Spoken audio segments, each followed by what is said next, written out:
那时候每天都哭，嫌自己垃圾，没用。然后很多声音，什么声音呢？就告诉自己你留在这里干嘛？然后还会跟他对话。最后面真的我做了傻事，我吃了100多颗，100多颗什么安眠药啊？那吃完是一个什么？吃完之后呢，我就跟我朋友打了1通电话，然后呢，可能他听到那个感觉，就打到我妹妹手机，然后我锁了门，我妹妹就上来就踢门啊，然后那个过程我已经不知道。我醒来的时候，我只看到我妈脸都肿了，我妹妹脸都肿了，那一刻我才知道我生病。回头一看，我觉得让我自己很丢脸，所以我很面对那个，我怕再回到那时候。3岁到13岁，每天要饭，每天要饭，对，我是要饭的，要了10年。红是可见的光谱中最末端的颜色。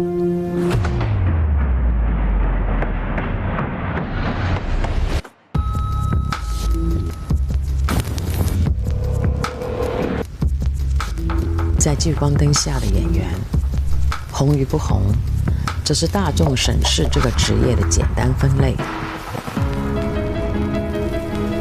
挣扎过，彷徨过，也许笔直的面对自己，才能从容的面对世界，不着色相。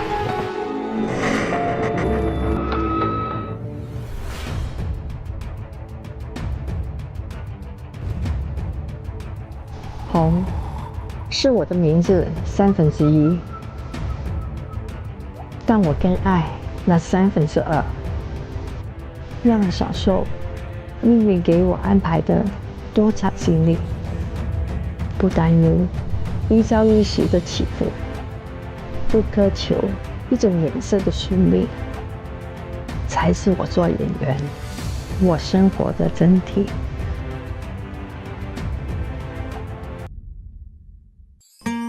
本节目由东森自然美独家冠名播出。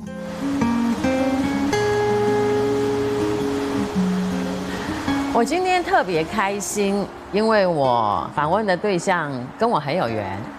我第一部电影就是跟你合作的。对对对。然后我拿的第一个金像奖也是你颁奖给我的。我觉得小红是我非常尊重的，你特别的有抗压能力。而且你很清楚自己在干嘛，非常感谢，也非常开心。其实我都很高兴，真的很高兴。我有一个小秘密，就是我真的特别佩服你，在香港电影圈，说实在的，女的啊，我没有佩服其他人，真的，就是你，还有我自己。哇，这个好。对，我的路走得很坎坷，然后也很苦，很多冷言冷语吧。有时候是你心里面真的很难受，可是我还是可以顶过来。我知道你的路也走得很辛苦，对的。一个女人能够像我一样抗压那么大，对的，其实真的不容易。好像每个人看到我们就云淡风轻这样走过来，飘飘的。其实每一个过程都是非常难。对，每个人其实都一样的。对，而且你中间有一段时间是生了病的。对。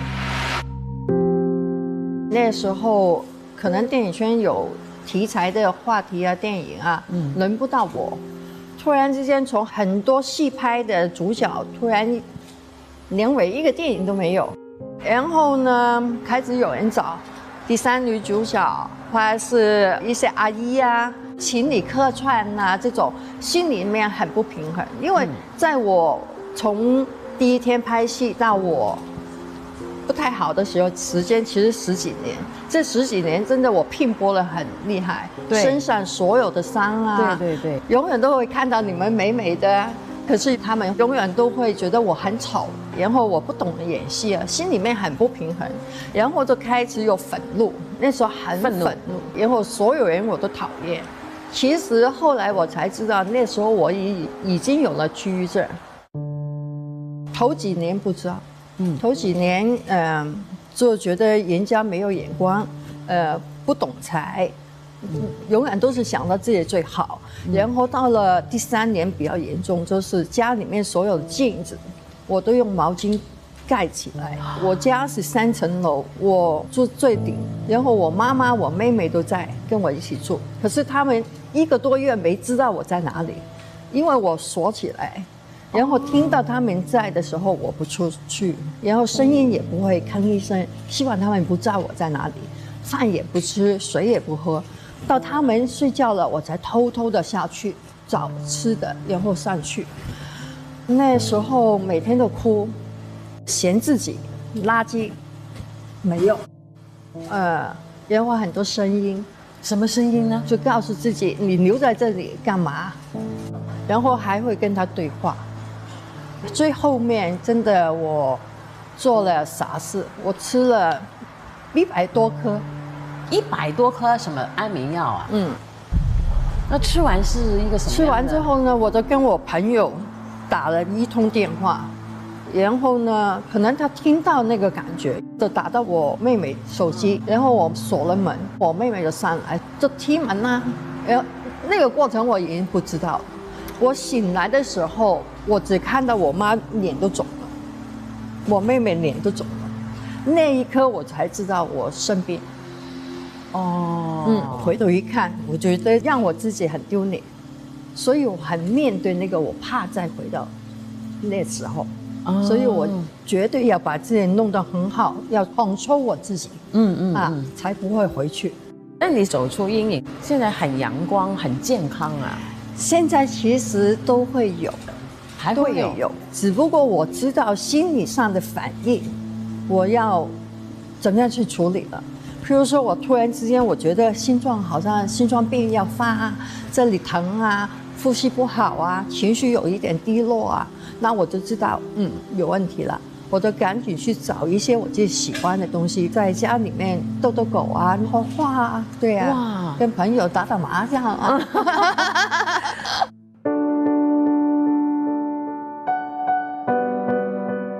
这个10年啊，我看你拍很多的电影，而且你把每一个角色都拿捏得非常的准确跟到位，这是因为你经历过一段非常时期，因为家人的离开，然后你自己生病，事业爱情的一个低谷，所有的经历，所有的情绪，好像在你最近这10年的角色里面完全爆发出来，就每一个角色你都赋予它很大的一个生命力了。我自己觉得是人生经历吧，从小在街头，3岁到13岁，每天要饭，每天要饭，对，我是要饭的，要了10年，我在湾仔要饭，不太可能吧？是真的，对，是真的。在这个过程里面，我的性格那么强，那么往前冲，是因为我怕。我怕，你怕回到那个时候？对，我怕贫穷。我怕没有位置。我不是说我一定要当什么大姐，可是我怕没有位置。因为位置是一个人的生命的价值在哪里？对，我怕，所以我一定要往前冲。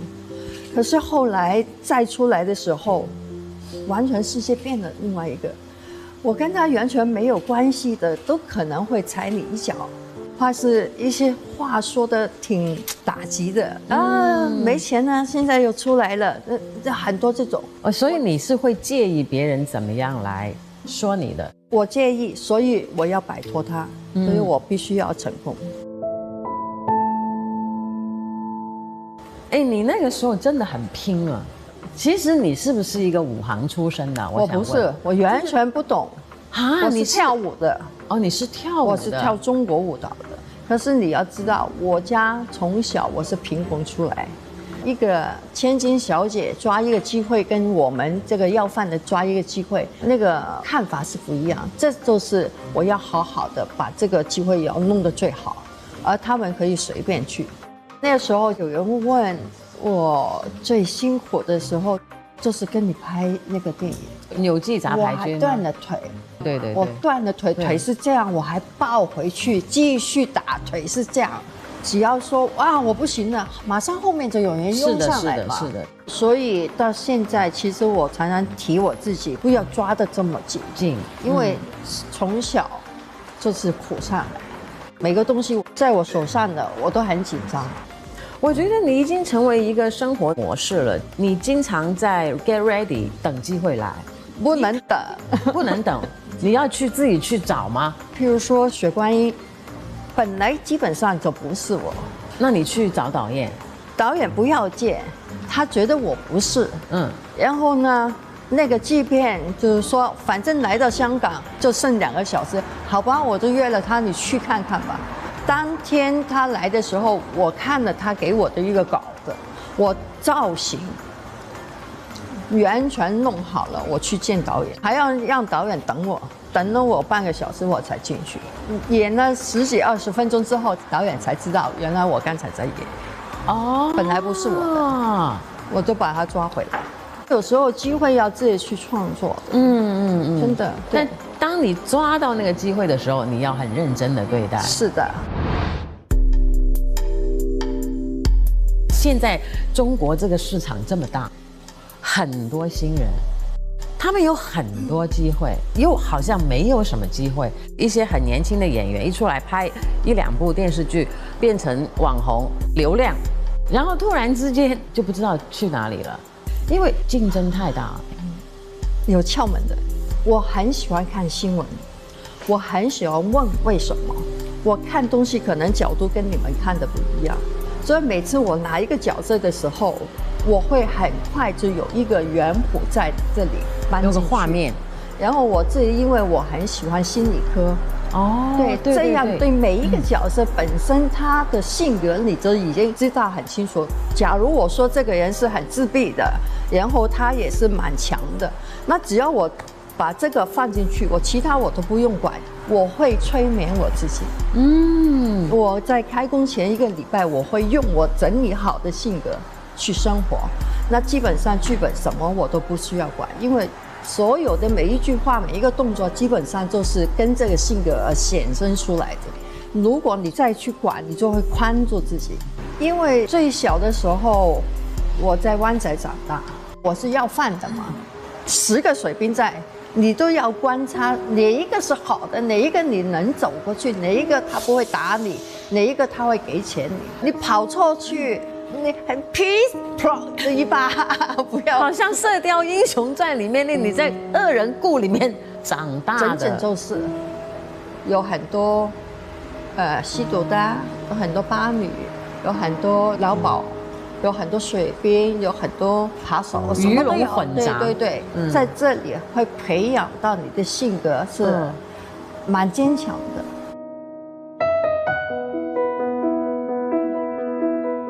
我看到一个新闻啊，就你有一段很浪漫的爱情故事，就你有一个外国籍的男朋友是吧？没有，不是。那时候我要饭在湾仔，他应该是18岁的一个，不是全黑人，就是黑白混血的，刚当兵，所以他第一次还没有去到越南前，他们先到香港，再送到建厂去。所以他很害怕，因为他觉得他会死。他只想找一个好像家人一样，只是一看到我就每天7天都在坐在那边就看着我。你们有交流吗？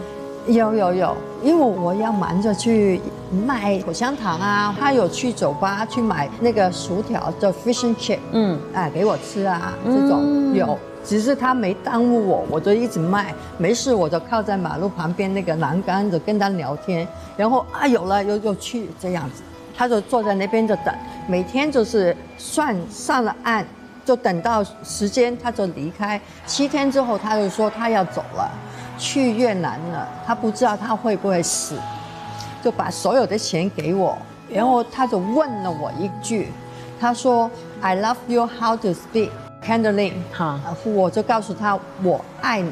那现在有他的消息吗？没了。我上去纽约的时候，因为我去领奖嘛。有很多媒体嘛，我公开问有没有一个知道有这个人，找不到了。我想应该可能性不大了。他们都说我们这个年龄有女性中年危机啊，在这一行，你有没有这个？过去了，可能是比较幸运，在我最不好的时间里面，就是那个危机。对。当我在面对重新出来的时候，我知道我的路不好走。对，因为我曾经也是最红，在出来的时候掉得很低，是一个7线到8线。那时候我已经有心理准备，只要给我一次机会抓到一个我的角色，无论他是第5线，只要给我抓到，你会看到我。你比我好很多，你第1部电影就拿最佳女主角，我提名了6次，你知道吗？可是你要知道吗？很快上去，很快掉下来，那个疼更疼。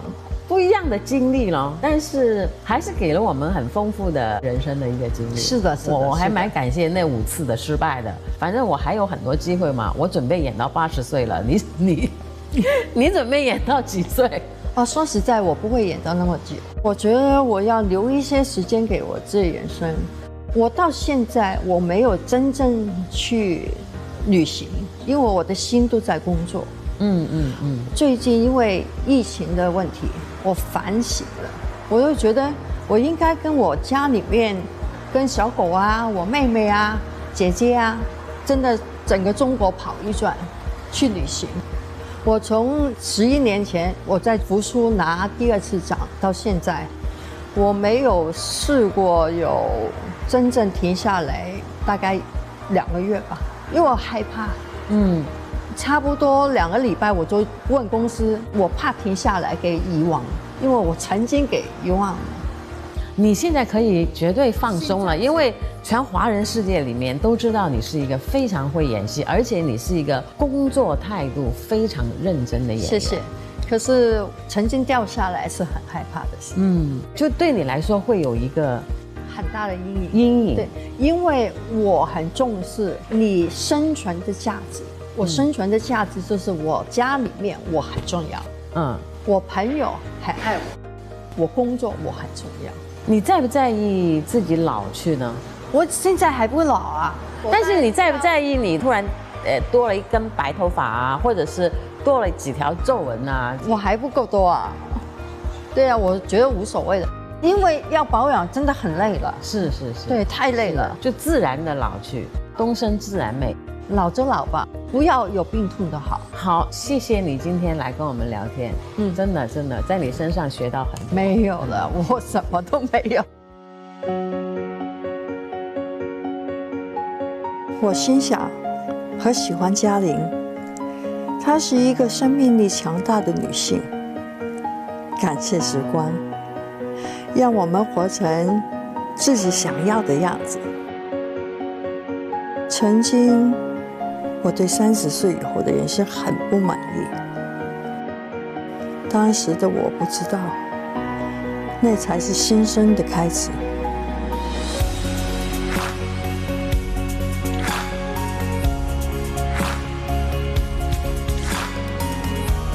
现在的我依然相信，过往的经历皆为虚张，我依然在路上。